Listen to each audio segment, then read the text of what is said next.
Welcome, everyone. Welcome. Please, if you could make your way to your seats now, we can go ahead and begin. For those of you who don't know me, I am Jerry Salyer. I teach humanities and also math at Immaculata Classical Academy, a school where we try to make a Catholic environment with classical education available for the entire family. As some of you are veterans of the speaker series, you've heard a number of previous speakers, Joseph Pierce, and also the astronomy professor, local astronomy professor Christopher Graney, and we certainly have a treat for ourselves tonight. I will start with a very brief, try to make it brief, personal note. I'm not eloquent enough to express my esteem and respect for our guest tonight, and I truly mean that. If I were to try to, I would just wind up sounding sentimental and or melodramatic. And as my students can assure you, you don't want to deal with that. But I think I can maybe encapsulate the matter. There's a lot of hot topics in the last couple of years that you'll see a lot of big name intellectuals and celebrity bloggers talking about, with sometimes more or less veracity. I can personally testify that our guest tonight was addressing these hot topics at least 20 years ago.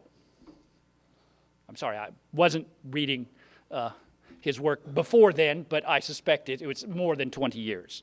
And by hot topics, I mean things like the need to revive classical liberal arts education, the importance of turning away from the smoke and mirrors of political theater and focusing more on rebuilding local culture and our neighborhoods and our communities, and also the importance of addressing the toxic impact of popular culture upon our youth, especially upon, I think he would say upon young men. And this gentleman was there long before everybody else.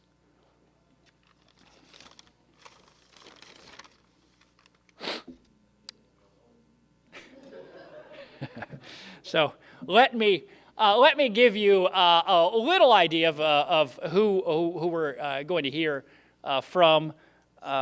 He sent me a very modest biography, but I did some research myself, and I think there's some other interesting points that are worth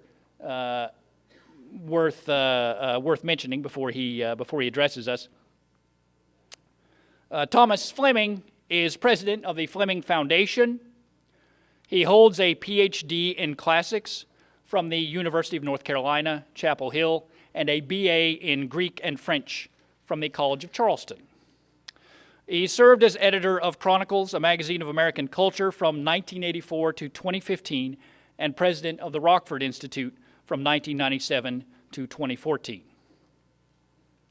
He is the author of 6 books. Just a few of the titles are The Morality of Everyday Life, Socialism, Montenegro, The Divided Land, and The Politics of Human Nature. He is also the author of many articles and columns for newspapers, magazines, and journals such as The Independent on Sunday, out of London, The Washington Post, the Chicago Tribune, USA Today, Chicago Sun-Times, Los Angeles Times, and the St. Louis Post-Dispatch. His essays and reviews have been published in such magazines and journals as The Spectator in London, National Review, the Chesterton Review, the Political Science Quarterly, Telos, and Criticon, which I believe is out of Germany. His work has also appeared in some published volumes such as the New Right Papers and the Encyclopedia of Southern Culture. He has published articles and reviews on classical subjects in Greek, Roman, and Byzantine studies, Classical Journal, Classical Bulletin, Studi Italiani di Filologia, and Quaderni Urbinati. as well as verse in the New Oxford Review and Plains Poetry. For a time, he also wrote an online column for the Daily Mail, which I believe is also, is out of London, and may have been known for the number of complaints that got lodged with the legal department. And let me also mention, Dr. Fleming translated from the Italian into English a 1,000-page novel entitled Il Cavallo Rossi, The Red Horse, by the renowned Italian novelist Eugenio Corti. And it's a powerful, I've just started reading it, but it's very powerful work. It's published by Ignatius Press, so I suggest you look into it.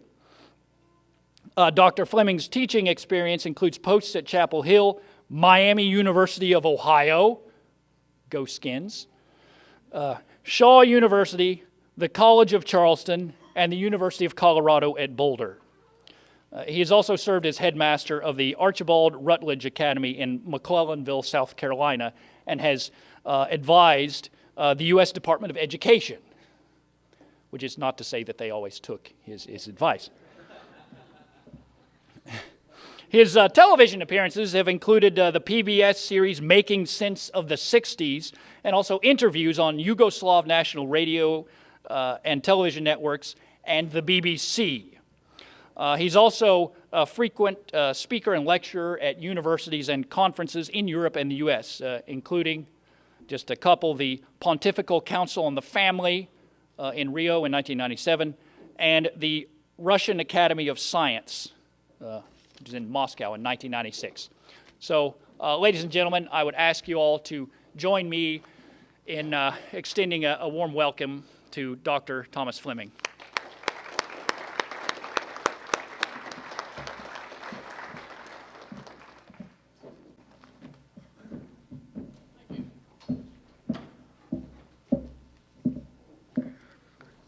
Thank you, Jerry. I've rarely had such a laudatory or lengthy introduction. If you live long enough, you've been around. I'm going to begin with the most familiar line in English literature. To be or not to be, that is the question. It's at least one of the questions, one of the difficult questions that are increasingly hard for modern Americans and modern Europeans to answer. Fundamental questions like this one, whether to marry or be a monk. They may seem like very heavy things to ask of ourselves, but most people in the course of their life are faced quite literally with questions of life and death, war and peace, friendship, and enmity. Many of these conflicts that we face in our lives are conflicts in loyalty. This is not something new. In Shakespeare's own time, Catholics had to choose between their loyalty to their church and their loyalty to England and its anti-Catholic queen. At all times, including our own, people can experience wrenching conflicts, moral and social conflicts between, for example, their duty to family members and kinfolk and their loyalty to the government or to their military service. In wartime, for example, what if a soldier finds out that his wife may be dying back home and she and the children need his help? He asks for leave, but his commander refuses. Does he betray his wife out of loyalty to the king? Or does he betray his king out of loyalty to his wife and family? Tonight, we're going to consult the most admired writer in English, and we're going to be trying to answer questions of this type. And these are questions which literature asks over and over. And it's one of the reasons why we read books. People we'll ask you sometimes, what are you studying in school? And you say, oh, I'm reading a play, I'm reading a poem, I'm reading this. Well, why don't you study something practical? And I'm going to suggest tonight that studying Shakespeare, studying Homer, studying literature is essential. And we're going to talk about one play in particular, and that is Hamlet. Before digging too much into my subject, I should point out a few just basic things about Hamlet and about Shakespeare in general. And I don't want to offend anybody, so if you're offended, raise your hand when you hear it's not me, it's Shakespeare talking. For example, in Shakespeare, men and women are different. They're not the same. Okay, you could throw things at me. You may have heard about this somewhere, though not in the movies, not on television, not in school. Good men in Shakespeare are courageous. Women, when they are good, are kind and caring and loving. But when they are evil, they are even more scheming and ruthless than men. In other words, when women try to take on men's roles in Shakespeare's world, they become evil. The church plays a great role in human life in Shakespeare, unlike in our own world, where the church is not even represented as a figure of fun in the average situation comedy. The church's rules in Shakespeare shape morality, its rituals, give form and beauty to the lives of the people in the plays, even in our moments of grief. Every moment we spend in Shakespeare's world is a moral vacation from the ugliness, savagery, coward, and depravity of the popular culture that we experience every day, every time we turn on our computer, go on the internet, every time we turn on the news, or go to a movie. Now, with this vague idea that Shakespeare's moral universe is different from our own, I want to explore how reading Shakespeare, how we might look upon him as a friend who can help us resolve the many moral dilemmas that we all face. Now, in Hamlet, we have Shakespeare's muddle-headed Danish prince. He's trying to make his mind up what to do. Now, everybody knows Hamlet, right? Or at least the basic outline. Hamlet believed his father had been murdered by his own brother, Claudius, who had then married Hamlet's mother, Gertrude, and seized the throne, which rightfully belongs to Hamlet himself. The ghost of Hamlet's father has confirmed his suspicions, but he does not know if he can trust an apparition. I mean, a ghost, after all, is maybe some kind of angel, and there's more than one kind of angel. And some of these angels, Christians once upon a time believed, were fallen angels who seek to harm us and send us to hell. Score one, by the way, for Hamlet, who knew, as he tells his friend Horatio, something so few of us know today, that there are more things in heaven and earth than are dreamt of in your philosophy. No offense to any philosophers in the audience, but there are, in fact, more things that are dreamt of in any philosophy. In other words, our everyday lives are fraught with mystery and excitement that philosophy tends to overlook. Now, poor Hamlet has several options. He can kill his uncle Claudius, or he might, out of respect for his mother, simply carry on as if nothing had happened. And if he could not endure the sight of his uncle, he can go into exile. He can even, as his famous soliloquy suggests, kill himself.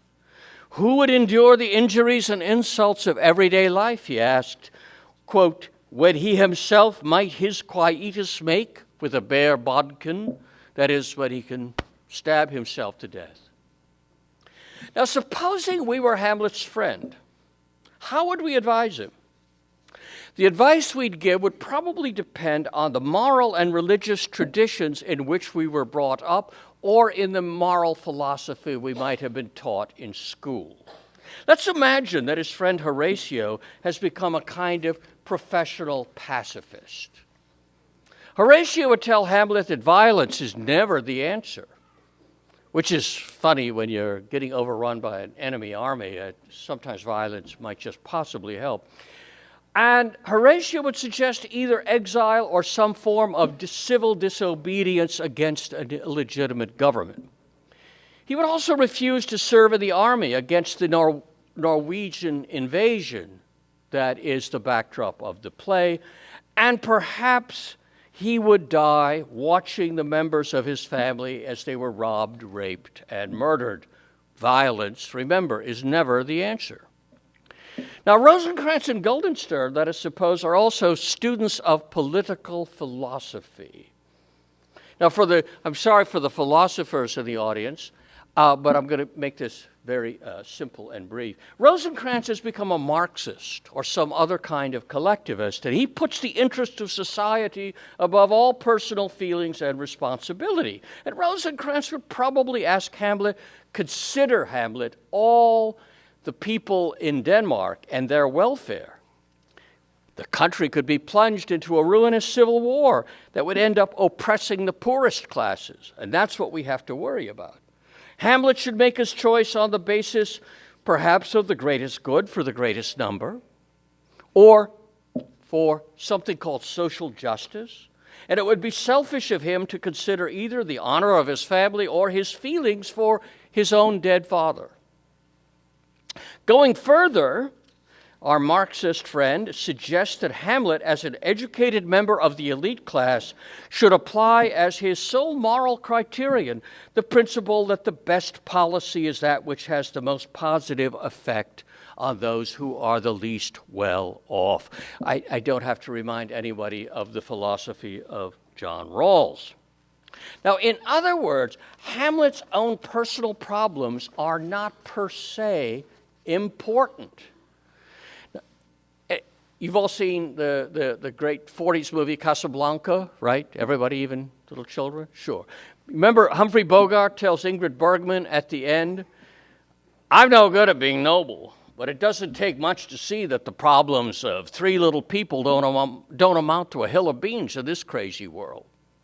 When I saw that, I was impressed, when I was in my teens. But consider, what else is this life of ours? A Christian might be justified in asking, if not an almost infinite series of troubles of three little people. Good intentions to save the whole world or be nice to everybody don't really count. We go around in this life only once, and hell, as the proverb has it, is paved with such good intentions.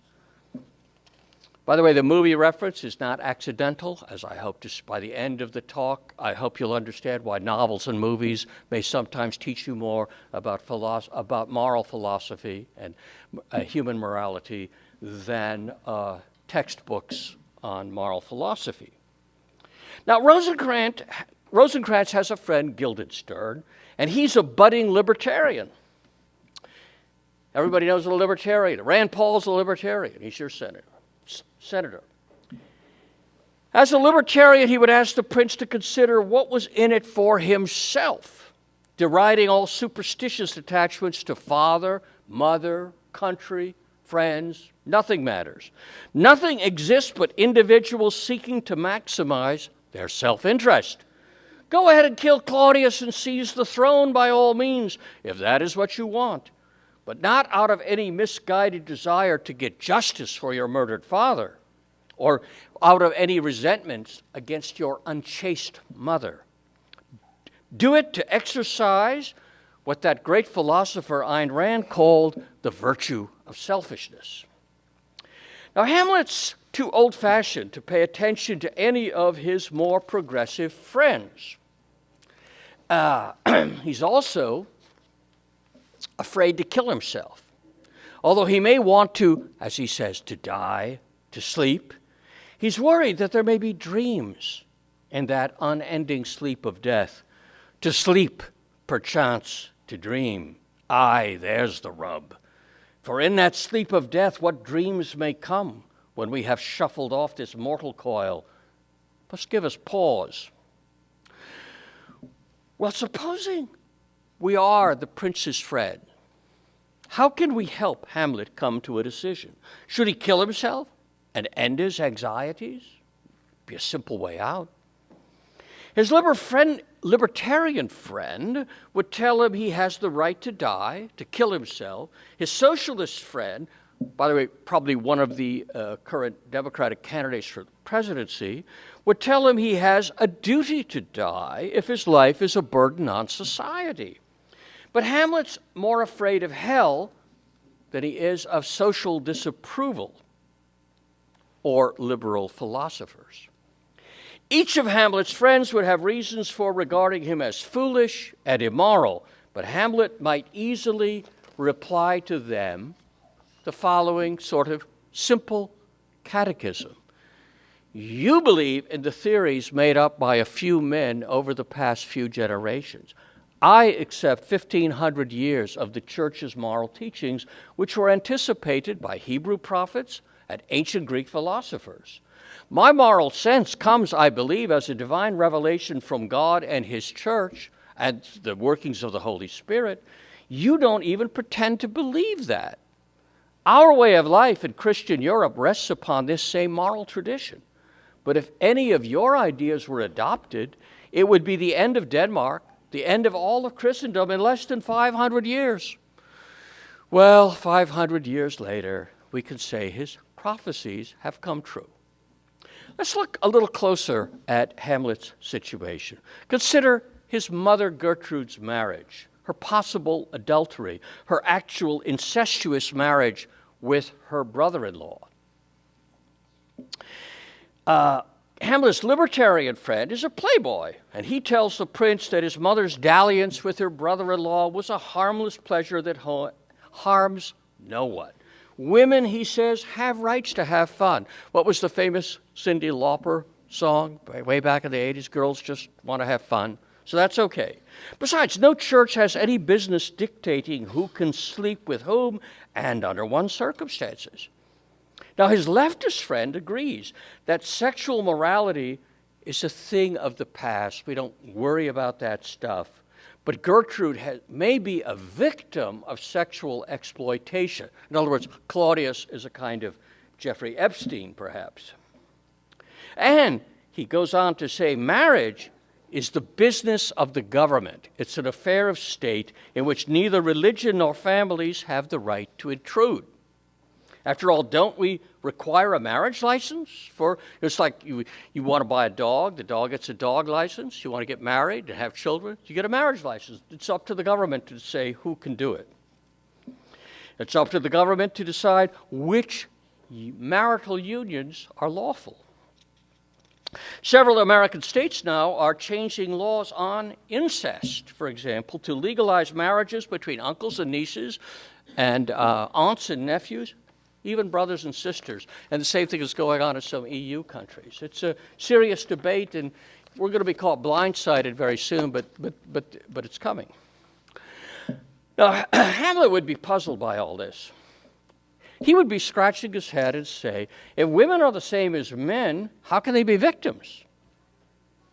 If victims, then isn't old-fashioned chastity, such as he believed, modesty, wouldn't that be a good defense against the exploitation?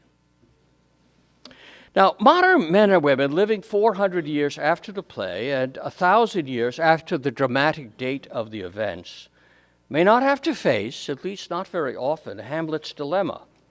But we have problems enough in our everyday life.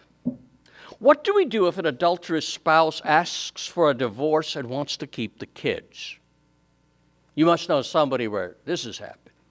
How much charity do we owe people living around the world as opposed to people living close to us? What do we do if our 8-year-old son wants to wear a dress to school? If we turn to modern philosophers for answers to these questions, we'll be told there is a one-size-fits-all morality of the type being offered by Hamlet's friends, just as there was a one-size-fits-all theology shared by Job's comforters in the Bible. In these systems, whether they emphasize individual rights or the power of the state to impose equality, the details of human life disappear.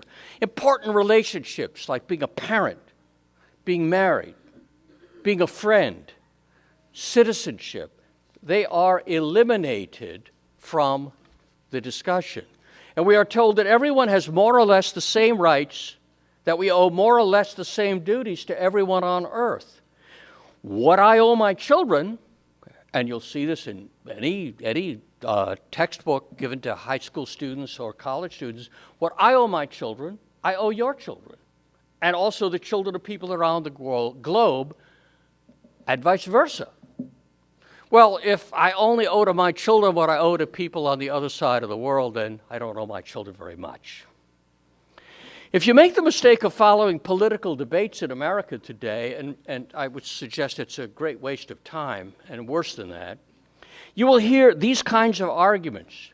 For example, when politicians attack laws restricting immoral behavior, at least behavior that was considered immoral for, 20,000 years. As Hamlet says, when he's looking at the skull of a dead body in the ground, he looks and he says, "Well, it might be the pate of a politician, one that would circumvent God." Well, if you could find a better definition of modern politicians than that, I'd like to hear it. One that would circumvent God, that is God, nature, the things that are dictated in our nature. If a male individual may have sexual relations with the woman he has married, why may not two unmarried male individuals enjoy the same right? Now, Shakespeare and virtually everyone in Shakespeare's world believe the opposite of what the philosophers teach us. Most people rely simply on folk wisdom and the direct teachings of the church, both of which taught them about the importance of particular duties that arise from special relationship, like kinship and parenthood. This is what, by the way, Thomas Jefferson once referred to derisively as the wretched depravity of particular virtues, particular duties. The best ancient moral thinkers, Aristotle, Cicero, Plutarch, Marcus Aurelius, spoke in the same terms, always speaking of particular duties, not universal human rights. The philosophers, the Greeks and the Romans, were systematic and had basic principles on which they based their systems, but they shared the concerns and understanding of simple people. Since the 18th century, unfortunately, philosophy has become the enemy of common sense and of everyday life. Now, in talking about Shakespeare, the relevant traditions are those of the Latin West, and it would be a mistake to think, however, that there was any profound break between Catholic and Eastern Orthodox moral thought. We're here in the hall of an Orthodox church, and it's worthwhile pointing out that the basic principles and concerns of the two great sides of Christendom are the same. Orthodox moral theology is generally more free of the nitpicking that has tended to develop in our more legalistic West, where we have to come up with a rule for everything. There's always got to be a law. Orthodox theology has always been highly attentive to the devils that lurk in the details of a moral dilemma. Now, here's a test case. How would an Eastern theologian, how would an Orthodox thinker regard Gertrude's incestuous marriage with her brother-in-law? Well, we can read St. Basil of Caesarea on the parallel case of marriage with a deceased wife's sister. With withering sarcasm, St. Basil ridicules a priest at Antioch who has failed to express horror about this liaison, has actually supported this licentious desire, what he calls to aselges epithemima. And he reiterates the common wisdom of the church on both Eastern and Western, that if a man was overcome by lust to marry his wife's sister, it was no marriage at all. And he goes on to pronounce sentence on other similar cases of incest, for example, a son who marries his father's second wife, who's not his actual mother. And of course, this refers back to St. Paul. William Shakespeare, though he was not trained in philosophy, was admirably suited to play the role of a fictional moralist. His grammar school education had given him the rudiments of a moral instruction. Small Latin and less Greek, as his good friend Ben Jonson described his background. And he gave him a familiarity with the history and myths of ancient Greece and Rome. Hamlet turns on particular relationships, not on general theories. Specifically, the great issues are Hamlet's relationship first to his dead father, next to his very much alive mother, who is warming the bed of his father's murderer, and then to his school friend, Horatio, and to his girlfriend, which is, I think, what we'd call Ophelia today. Each of these people has a very specific claim on Hamlet, and vice versa. They have a claim on him. And the young man, until the very end of the play, finds it difficult to sort out these relationships and to think through them to decide what his primary loyalty is. His basic choice is simple.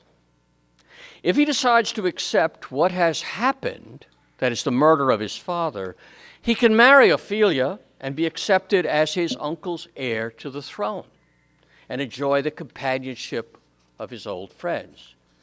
This means only that he must renounce the revenge demanded by his father's ghost and overlook the unpleasant fact that Ophelia's father, Polonius, is the best ally that his wicked uncle has, and he may also have been complicit in the murder of Hamlet's father. So when Hamlet kills Polonius and is completely indifferent to this, as if it's not a crime, it's because he seriously believes, and probably correctly, that Polonius is involved in the plot. An American might go to California under these circumstances and start a marijuana business. But Hamlet, because we're the country where you can always escape your responsibilities. Hamlet cannot simply turn away and lead what he thinks to be a happy life, because Claudius Crime demands punishment, a punishment which only Hamlet can provide. It's no use talking about calling in the forces of law and order. I mean, who is the law? Claudius. Who is the force of order? Claudius. Claudius' crime is threefold. First, he has killed his brother, the king, a crime of treason and disloyalty. Secondly, he has contracted an incestuous marriage with his brother's widow, an act that is an expression of sheer lust rather than love. Thirdly, he has killed his brother while he was sleeping. And this is for Catholics especially, because this gives Hamlet's father no chance to confess and repent, and thus it condemns him to sulphurous flames in purgatory by day until his sins be purged away, and by night to walk the earth as a ghost demanding revenge. The father's ghost tells Hamlet that he was, quote, cut off in the very blossom of my sin, unhouselled. That wonderful word, houselled, which means unhouselled is incommunicate. He didn't have a chance to have a final communion. Disappointed, that is, without hope, unannealed. No reckoning made, but sent to my account with all my imperfections on my head. This, by the way, is, I think, the center of Hamlet. That is the question of what is happening to Hamlet's father in the next life, and what would happen to Claudius. And it's the center of. Have you ever seen? There's a movie which is very strange movie. Franco Zeffirelli did a film of Hamlet with Mel Gibson. Anybody seen this movie? Mel Gibson plays Hamlet as if he's the character in Lethal Weapon. Somebody just a little crazy. Maybe he wants to be killed. He's on the edge. But Zeffirelli, being maybe not the best Catholic in the world, but a Catholic, Zeffirelli understands that this is the center of the play. That is what happens after you're dead. It's difficult to read Shakespeare with understanding if we fail to understand the horror with which audiences reacted to the murder of a close kinsman, the murder of King Hamlet by his brother Claudius, the young princes murdered in the Tower of London at the order of their uncle King Richard III, the mistreatment inflicted on King Lear by his disloyal daughters. Of course, Today, we know each of these actions are immoral and criminal, but we find it difficult to distinguish, for example, the murder of a brother or father from any other murder. Just as most of us fail to grasp the real horror of abortion. It's not simply killing, as in a drive-by shooting of a stranger at random. An abortion is the killing of a child that has been entrusted to the parents who are duty-bound to take care of that child. This is far more serious crime with more serious moral implications than most murder. Now, murder's bad enough, but for a mother to murder her own child is an abomination, as was always understood until the 20th century. Post-Christian Americans, including perhaps a majority of those who think of themselves as Christians, either cannot or will not comprehend the depths of evil and degradation that we have come to accept as merely unpleasant but inevitable facts of life. The murder of children, suicide, the sexual abuse of children, sexual promiscuity among middle school pupils, divorce. Hardly anybody takes that seriously. The world is full now of divorced evangelical pastors. The crimes in Hamlet are violations of the duties of kinship and friendship. And so let's get a clear idea about both of these. What is kinship? For most of us, it's an informal set of feelings about people we might have grown up with or at least heard about. Oh, Uncle Harry, he smokes cigars. In more traditional societies, our relationship of blood are usually specific and defined by law and custom. Toward all our fellow men, we have general duties, mostly negative. There's thou shalt nots, what you're not supposed to do to hurt somebody. Don't treat strangers unjustly, and to the extent it's possible, be charitable toward them. By contrast, we have very particular and positive duties toward mothers and fathers, to our children and grandchildren, to our cousins, uncles, and aunts we recognize as kin. In the Christian tradition, we are told explicitly to honor our fathers and mothers. Wives are to obey their husbands, who are in turn to cherish their wives. Mothers and fathers are required to provide shelter and sustenance to their children and to bring them up in the faith. But the duties of kinship don't stop with these household duties. The rules on family and kinfolk dictate whom we can marry to beget legitimate children and heirs, and they also determine who may inherit property, status, and citizenship. Rules on kinship are the basis of our entire society and our political order. Now, the question of who may marry whom is raised in one of the most famous scenes of the play. This is the dialogue between Hamlet and Uncle Claudius, who has murdered Hamlet's father and married his mother. Claudius says, "But now my cousin Hamlet and my son, Hamlet, a little more than kin and less than kind." Now, Hamlet's response to his uncle's stepfather has puzzled readers and critics for centuries. A little more than kin, well, that's easy enough. Claudius has married his brother's wife, Hamlet's mother's Gertrude. How less than kind? Now, I have the curse of being a philologist. My job is to study language. And so I always, like a philosopher, he understands that he has the answers to everything. A geneticist has the answers to everything. Somebody who studies the bumps on your head has the answers to everything. So I know that words have the answers to everything. Now, etymologically, the word kind refers to the nature we have from birth. For example, we talk about humankind. That's the human species.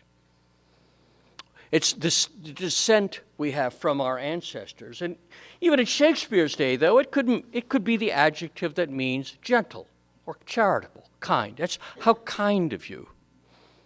Now, some scholars have stressed Claudius' lack of kindness in murdering his brother and taking his wife.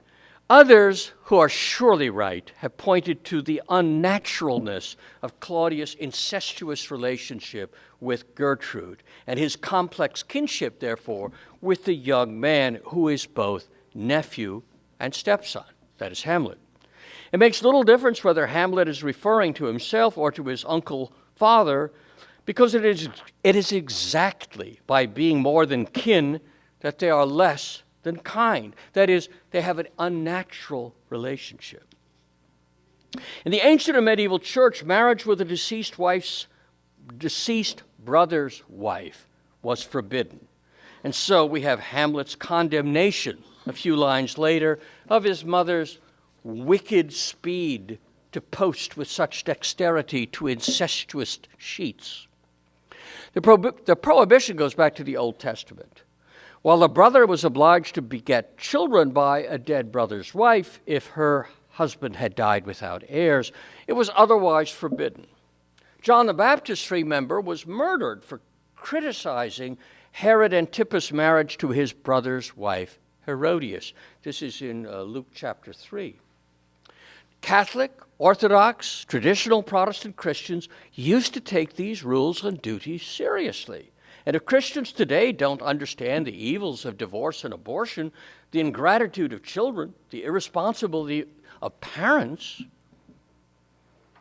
who turn their children over to the government to educate them, it's partly the bad influence of movies, television, cheap fiction, the media that we have to blame. But we also cannot ignore the failure of our churches to teach the basic principles of Christian morality. I've described Shakespeare as a medieval Christian. Some very serious scholars have made the case for him being consistently Catholic. I don't know. This may be right. Shakespeare's family were Catholic on both sides, and he himself seems to have gone through a strongly Catholic phase.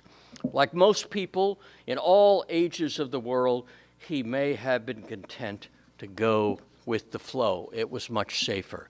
I used to have a friend who was a great Calvinist theologian, Harold O.J. Brown, was one of the editors of Christianity Today.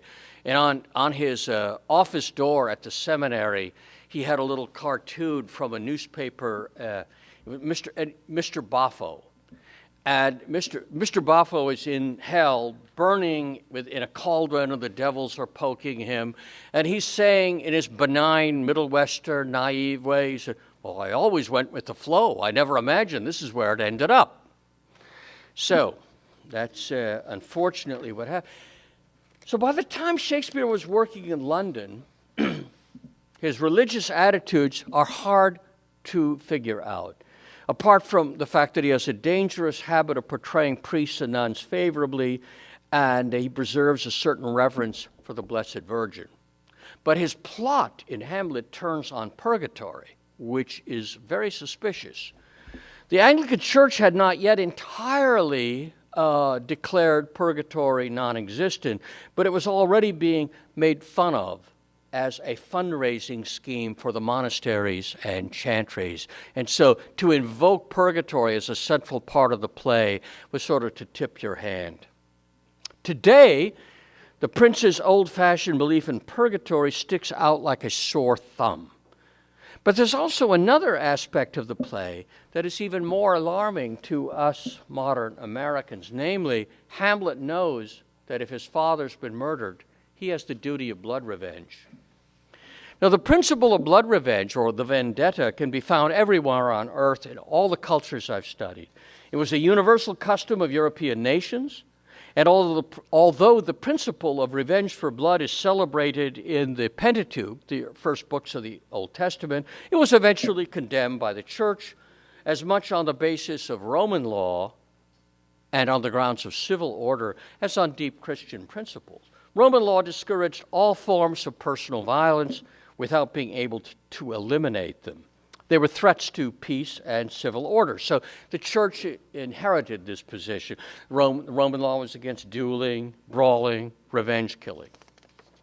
Unfortunately, it took more than official pronouncements to discourage our savage ancestors from marrying whom they liked, how often they liked, and from bashing in each other's skulls or putting bullets into people they didn't like. What was the last famous duel in Kentucky that anybody know? Public duel, formal rules, etc. The last one I found is 1903 in Jackson. So these things, we thought, oh, that's the distant past, that's 1,000 years ago. Civilized communities work hard to suppress dueling and private vengeance, but too many modernist theologians have rushed to conclude that the whole idea of vengeance is per se evil. It's unchristian. That is simply not true. St. Paul frequently cites the Old Testament's declaration, "Vengeance is mine, saith the Lord, I shall repay." And this is part of his argument that the rulers of this world have been entrusted with the power to execute criminals and to wage war. Vengeance is a virtue. It's very important, but it's left up to those who have the trust to do it.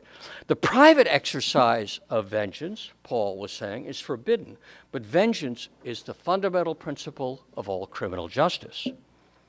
The basic rule of blood revenge is the collective responsibility of kinsmen, that is, our relatives, to take the blood of one who has shed the blood of a kinsman. In the Old Testament, the heads of families and clans had to take revenge in their own hands. There was no government otherwise. This duty, although it extended to the entire extended family as far as you could trace it, devolved particularly on a murdered man's son. A medieval Scandinavian like Hamlet would not have thought twice about avenging his father's death. He would have viewed it as a necessity. And a well-born Englishman of Shakespeare's time, if he was not sure that the villain would be executed for the murder, would probably not have hesitated either to take personal vengeance. This was a violent age, more like the Verona depicted by Shakespeare in Romeo and Juliet, which is constant street fighting among warring clans, than it was like, say, Victorian England. I would say not like our own world, but unfortunately, our own world is much worse than medieval Verona. Deeds of vengeance, if found out, were punished severely in England, though the king usually pardoned the perpetrator if it was felt to be justified. The church, while condemning private justice, quite properly absolved a revenger who was willing to repent. We're shocked today. Well, how can this be? In Dante's great work, the Commedia, the violent, however, occupy a rather middling place in hell and purgatory, whereas pride, usury, treachery, far more serious business. Those who commit an act of righteous vengeance, for example, are not found in Dante's hell. And Dante even uses the word vendetta as his basic word for justice. Claudius' treachery to his brother and his king condemns him to the lowest part of hell, while Hamlet's violence would not bar him from a fairly cushy berth in purgatory. Blood revenge, so people believed back then, was an act of just retaliation, more like war than murder. Hamlet himself compares his own vendetta with young Prince Fortinbras's invasion. The Norwegians and Poles are wrong, he concludes, to risk their lives for a patch of worthless ground, and their cause is, as he says, a quarrel in straw compared to the burden that Hamlet is suffering under. He says, "To my shame, I see the imminent death of 20,000 men that for a fantasy and trick of fame go to their graves like beds, fight for a plot whereon the numbers cannot try the cause, which is not tomb enough and continent to hide the slain." Modern men and women are revolted, probably rightly, by stories of blood revenge, but Christians of Shakespeare's time would have been more disgusted by our own casual approach to crime and punishment. Above all, our casual approach, our indifference to justice. To let a cold-blooded murderer live and enjoy the fruits of his crime was viewed as grotesque and unjust. Not just in the here and now, but in the entire universe of time, it was unjust.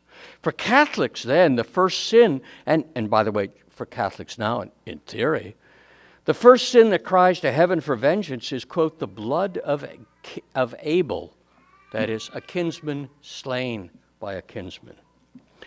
Hamlet's desire for revenge does not come from a living human being in this world, but from a supernatural messenger. And although he tentatively believes what his father's ghost tells him, he refuses to act on the information.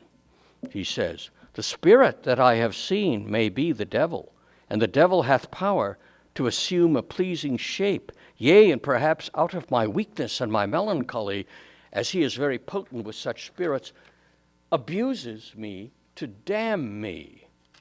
So Hamlet, unlike a lot of superstitious Christians of the age, and by the way, it was an age of occultism in England. This is something which anybody want to talk later. I mean, we're talking about an age far weirder than our own. I mean, we have crystals and fortune telling. These people were heavily involved in all forms of witchcraft. But Shakespeare almost never hesitates to condemn this. Hamlet is a rational Christian, and he will not trust the evidence of a ghost who may be luring his soul to destruction. He requires evidence, proof. He resolves, therefore, to trick Claudius into accusing himself by arranging a little play that echoes the murder of Hamlet's father. If Claudius is innocent, he will not be disturbed by the play. If he's guilty, that's another story. Quote, I'll have grounds more relative than this. The play's the thing wherein I'll catch the conscience of the king. What's the name of the play, by the way? It's The Murder of Gonzaga, but what does he also call it? The Mousetrap, which is the longest-running play in the history of the English theater. Agatha Christie wrote this very popular play.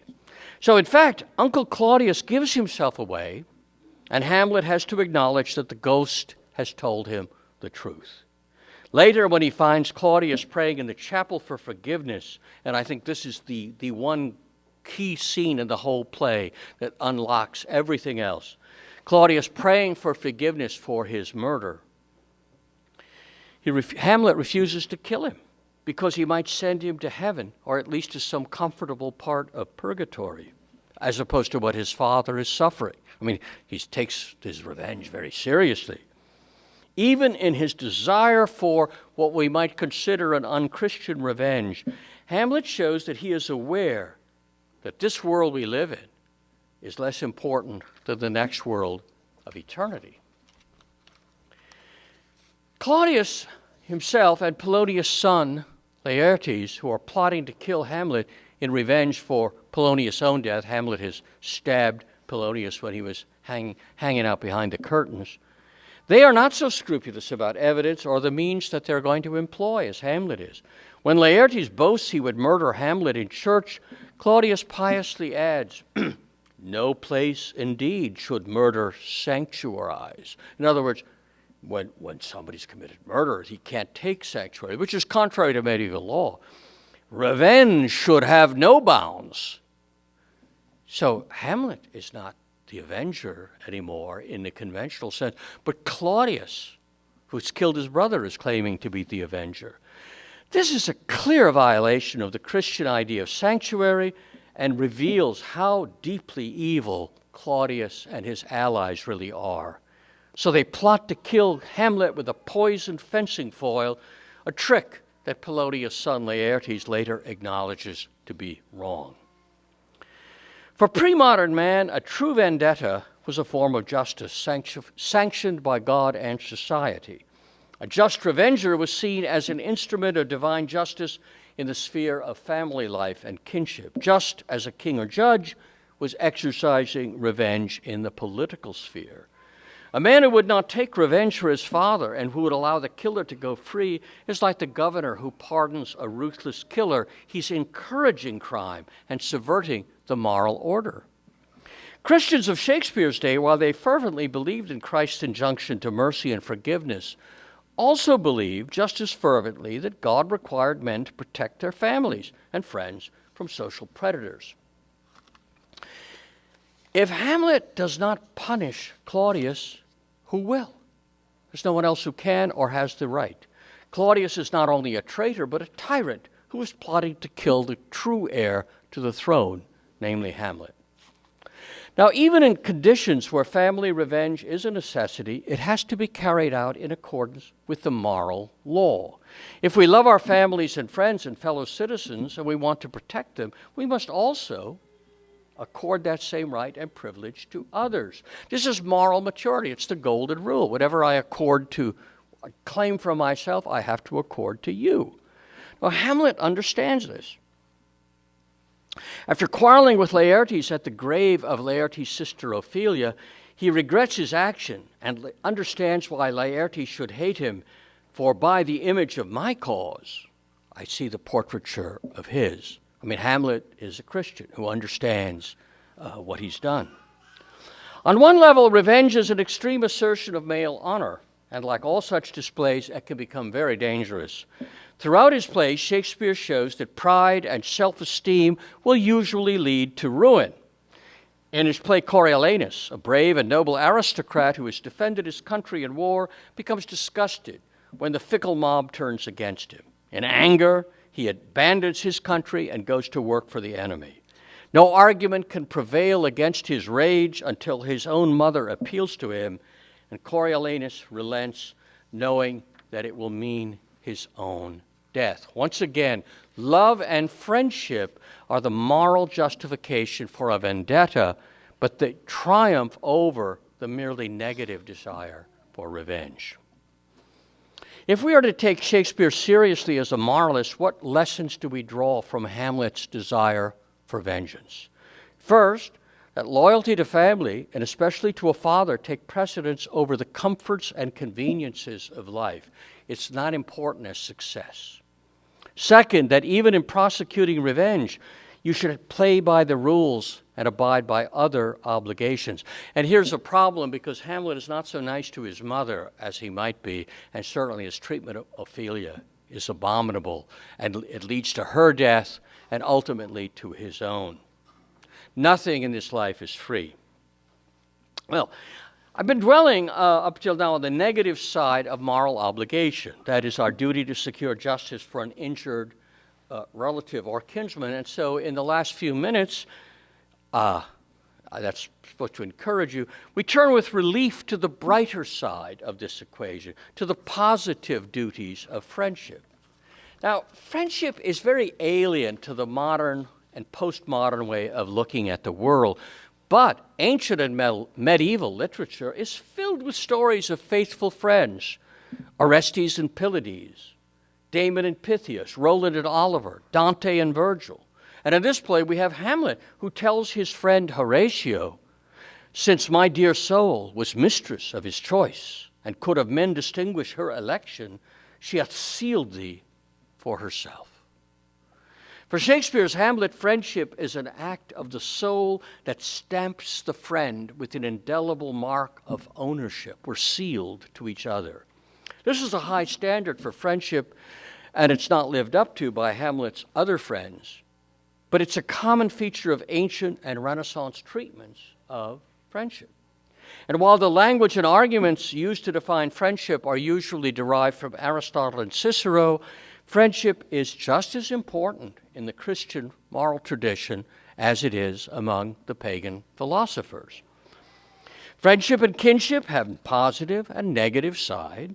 The rules tell me whose murder I must avenge, but they also tell me whom I can marry, how I can inherit property, what loyalty and kindness I owe friends and relations.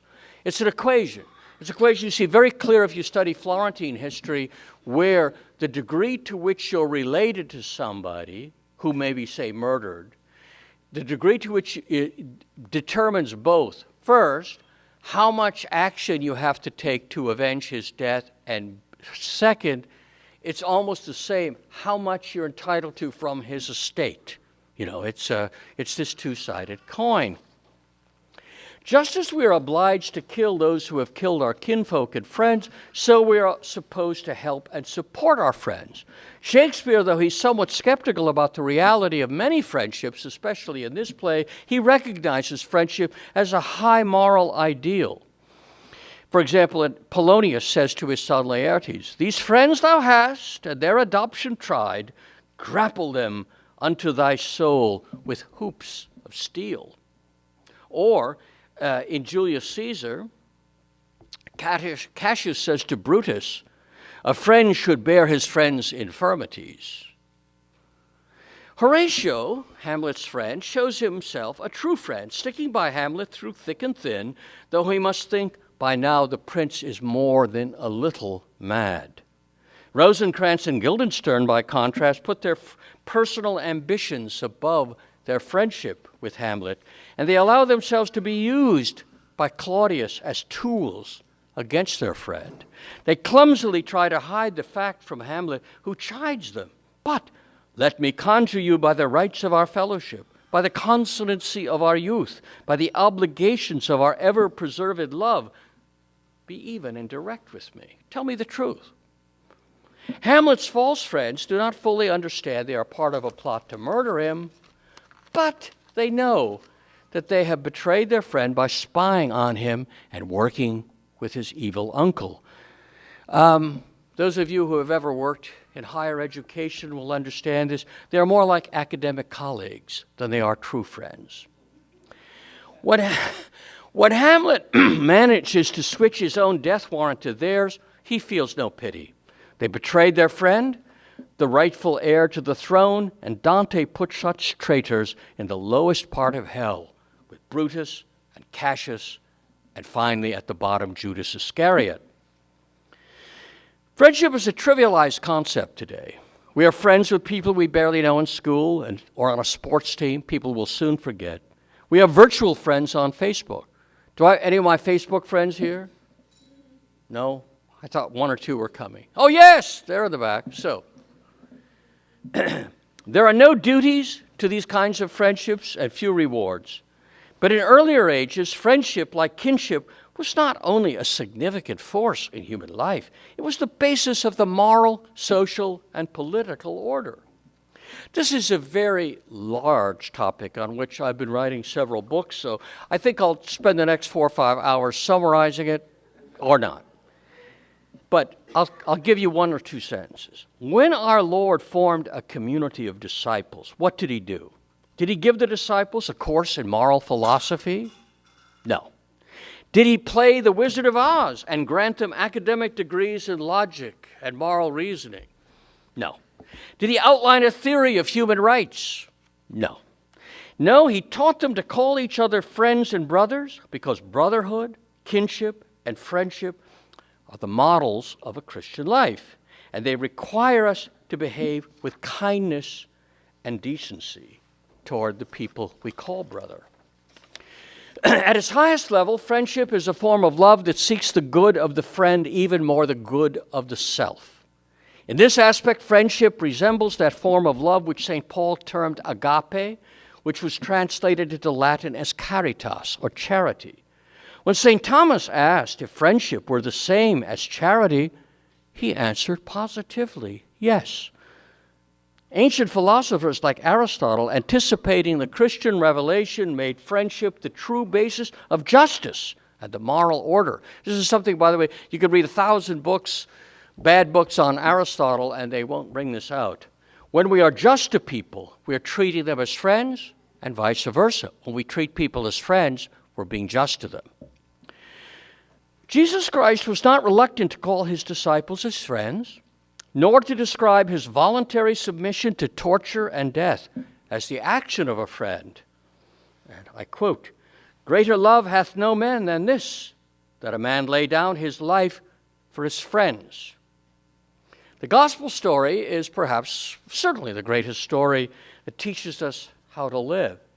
But there are many great stories, whether they're stories of Homer, Greek tragedy, Jane Austen, Walter Scott, Anthony Trollope, great fiction, great poetry, great literature, including Shakespeare, has this quality that it introduces us to a different moral universe and helps to educate us in the ways of kindness, friendship, loyalty, and love. Hamlet dies, murdered in a mock duel. But he also dies for the sake of a father he loves. He dies for love. Shakespeare was both a medieval Christian and someone who had learned the moral lessons taught by the classics that he had studied in youth. And as we understand Shakespeare's moral sense, the more we read him, the more we see even movies of Shakespearean plays, we can be detoxing ourselves from the poisons of all the false modern isms that we have been learning from the media, pop culture, and government education. Thank you.